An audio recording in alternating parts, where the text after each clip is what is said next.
தமிழ்நாட்டையும் தமிழ் மொழியையும் தமிழினத்தையும் காக்கின்ற காவல் அரணாக விளங்கும் திராவிட முன்னேற்ற கழகத்தை தாங்கி பிடிக்க தூணாக தூக்கி நிறுத்த எத்தனையோ சார்பு அணிகள் நம்மிடத்தில் இருக்கிறது. அதில் தனித்துவமானதுதான் நம்முடைய சட்டத்துறை.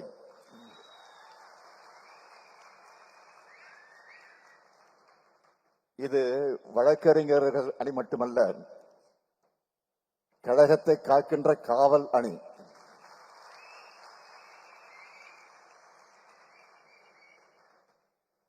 சோதனை நெருப்பார்கள் பல கடந்து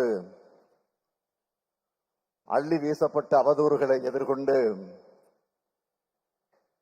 நாள்தோறும் கட்டமைக்கப்படும் பொய்களை தகர்த்தெறிந்து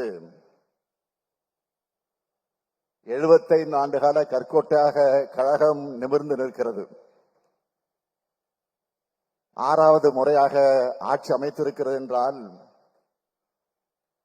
அதற்கு லட்சக்கணக்கான கழக வீரர்களின் தியாகம்தான் காரணம்.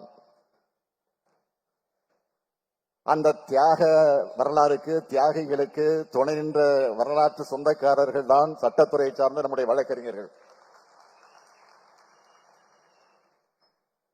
அப்படிப்பட்ட உங்களை ஒருங்கிணைச்சு இந்த மாநாட்டை மாநில அளவில் நம்முடைய என்ஆர் இளங்கோ அவர்கள் மிக சிறப்பாக, அறிவுபூர்வமாக, ஆக்கபூர்வமாக ஏற்பாடு செஞ்சிருக்கிறார். நீதிமன்றத்திலையும் நாடாளுமன்றத்திலையும் தன்னுடைய வாத திறமையால எல்லோருடைய கவனத்தையும் இருக்கிறவர் அவர்.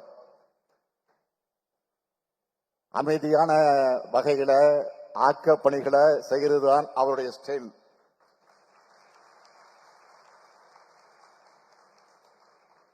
அவருக்கு துணை நின்று செயலாற்றும் கழக சட்டத்துறையினுடைய தலைவர்,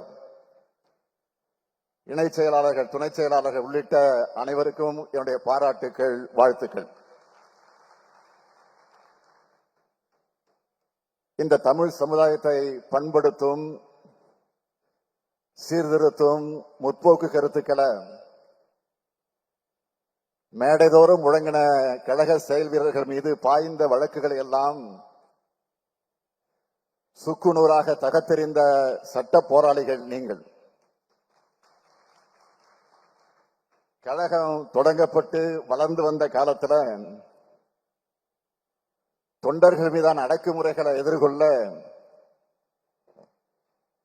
சென்னையிலிருந்து வழக்கறிஞர்கள் தமிழ்நாட்டோட பல்வேறு பகுதிகளுக்கு அனுப்பி வைப்பார் நம்முடைய பேரறிஞர் அண்ணா அவர்கள். அப்படி அவங்க நடத்தின சட்ட போராட்டங்களும் பெற்ற வெற்றிகளும் 1966ஆம் ஆண்டு மதுரையில் நடந்த திமுக வழக்கறிஞர்கள் மாநாட்டுக்கு அது காரணமாச்சு. பேரறிஞர் அண்ணா காலத்தில் வழக்கறிஞர் குழுவாக இருந்தத நம்முடைய முத்தமிழறிஞர் தலைவர் கலைஞர் அவர்கள் சட்டத்துறையாக வளர்த்தெடுத்தார். கழகத்துக்காக போராடின ஒவ்வொரு கழக முன்னோடியை கேட்டாலும் சட்டத்துறையுடைய பங்களிப்பை பற்றி சொல்லுவாங்க.